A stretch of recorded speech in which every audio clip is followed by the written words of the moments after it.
MIDF investment என்ற பெயரை பயன்படுத்தி 2 மில்லியன் ரிங்கிட் இழப்பீட்டை உட்படுத்திய முதலீட்டு மோசடி திட்டத்தை போலீசார் கண்டறிந்திருப்பதாக புக்கிட் அமான் வர்த்தக குற்றப்புலனாய்வு துறையின் இயக்குனர் டாக்டர் ஸ்ரீ ராம்லி முகமது தெரிவித்திருக்கிறார்.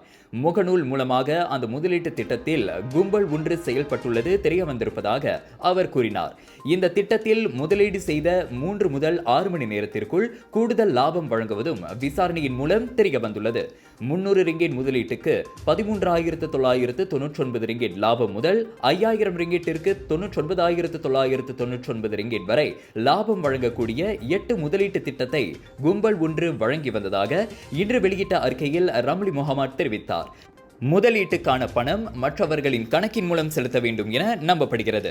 பொதுமக்களை குழப்பத்தில் ஆழ்த்துவதற்காக அந்த கும்பல் Malaysia industrial development finance Berhad சின்னத்தை பயன்படுத்தி வருவதையும், இதுவரை அந்த முதலீட்டு கும்பலால் மோசடிக்குள்ளாகி பணத்தை இழந்தவர்களிடமிருந்து 72 புகார்களை போலீஸ் பெற்றுள்ளதாக அவர் கூறினார்.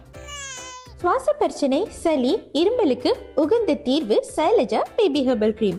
துளசி, கரிஞ்சீரகம், கிராம்பு போன்ற மூலிகைகளால் கொண்டு தயாரிக்கப்பட்டுள்ள சைலஜா பேபி ஹெர்பல் கிரீம் உங்கள் குழந்தைக்கு சிறந்த தேர்வு.